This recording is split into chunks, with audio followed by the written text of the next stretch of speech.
So if we're talking about a foolish leadership trend, I mean, two come to mind. One, I think you see this less now than we used to, and is this idea of just buying love. So if you have, let's say, a member of your team, and they come to you, they're unhappy that you believe that you are somehow responsible for their happiness, and leaders believing that they are responsible for the happiness of their team members. Well, I've got news for you.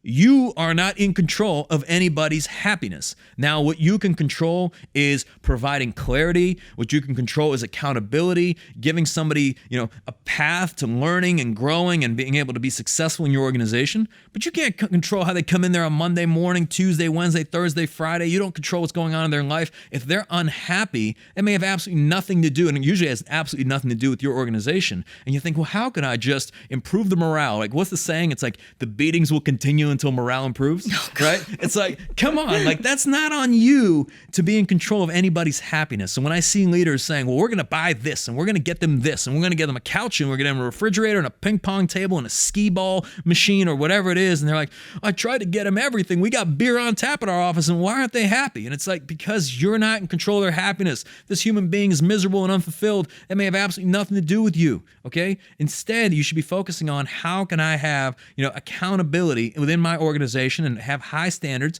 and it's going to work for some people, the right people, and it's not going to work for the other people. But again, like your job as a leader is to provide clarity, to have just to be equitable, to have fairness, to have transparency, all of these things, and to give somebody the opportunity to succeed in your organization, to set them up for success, to have the right training and development, to have the right onboarding. But beyond that, look, it's on them. You can't control anybody's effort. You can't teach the work ethic. So if they're not willing to do the things that are necessary to be successful in your organization, and you've empowered them to do the things so they know, how can I be successful in my role? You provided that. How am I measured? You provided the KPIs. How can I be trained? You provided that. They've got full clarity. They can succeed, and they don't. Well, that's on them. So that's number one.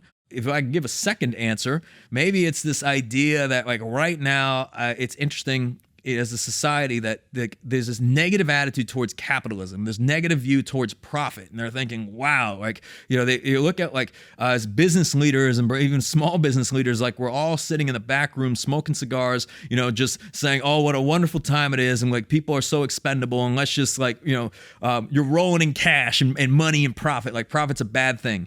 Well, knowing quite a few small business owners, I can tell you that it's actually quite the opposite. You usually have somebody that takes this massive risk, that starts a business, that's working 100 hours a week, that finally hires some people, that then is working every single day to make sure that they have enough work and to provide them with opportunity to grow. Then you're also then providing them with benefits and health insurance for their family. Then you're providing them with long-term career paths. Then you're trying to figure out everything. And then at the end of it all, you're like, okay, whatever's left, let me pay myself, right? Like, it's funny, like a big, let's say a big case settles or a big deal comes into a business. And sometimes I think from the outside, if you're on LinkedIn, you think, well, that went straight to the firm owner. Yeah, after that pizza got chopped up, 12 ways, you get like 1/4 slice at the end by the time it hits your account, right? After it went to paying all the overheads, after it went to taxes, after it went to paying, everyone's payroll, then the benefits, then all the infrastructure, then the software, then the marketing to bring in new cases, all these things. It's like by the time it gets to you, it's usually not a whole lot, at least off any one case or any one deal. So, there's nothing wrong with turning a profit. A business should be profitable. And in fact, I don't know that a business is healthy when it's not profitable. You look at this wave of layoffs happening now across various companies that you would think, man, if I can only get a job at the number one most successful SaaS company, publicly traded company in the world, Salesforce, I'd be looking pretty good. Boom, layoffs, right? Well, maybe at Google, layoffs. Maybe at Amazon, nope, they're going to lay off there too. Well, maybe at Meta, nope, layoffs there too. Everywhere they're doing layoffs at places you would think were traditionally going to have a lot of stability and security and all these different things. And the truth is, they don't.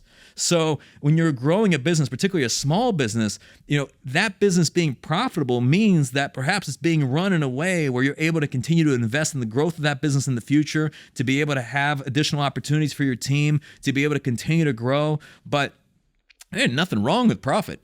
I think a lot of times where people view it as a negative thing is if they see that it's, only the owner benefits, right? And instead, perhaps you can create a structure in your organization like we've always had at Crisp for the last, 7-8 years or so, where we do a team profit share, right? So we want to be able to share. We have value sharing in the sense that if you, not just perform in your role, but if you drive additional value for the organization, we want to share in that value. And I believe that's the right thing to do. It shouldn't be just me winning. It should be the entire organization winning. And in fact, I win last, right? And when we lose, I lose first. So that's always been the case. So I would view a lot of the things that you read on a platform like LinkedIn with a grain of salt, because anyone can write anything. Anyone can make any situation seem a certain way. But the reality of it is, if you solely look at that without, doing any sort of, I wonder what is true here, or is that really like, you don't know what's really going on in that business, or what's really like in this person's bank account. If they are truly successful, you may be leading yourself astray. So a lot of times it's just making sure that you are getting the right information for the right people, right? So knowing people that have proven success. I'm the type of person, I got to see it with my own eyes. I got to see it. I got to see what their organization looks like. I got to see what their people look like. I got to see everything, what's going on. And then I can trust that the results that they're talking about are real. And if they're real, I'm like, okay, I'm going to listen to everything, because I see someone who's way ahead of me, way more successful than me. They know things that I don't know, and I can make a lot of great leaps if I learn from them and I take their feedback. But if it's just some random person that has like a little influencer badge on LinkedIn saying like, just love them, right? And then before you know it, 2 months later, they're the one doing layoffs and saying, I feel so vulnerable. It's all my fault. I just had to lay off my entire team. Well, I don't know that I'd bet on that human being.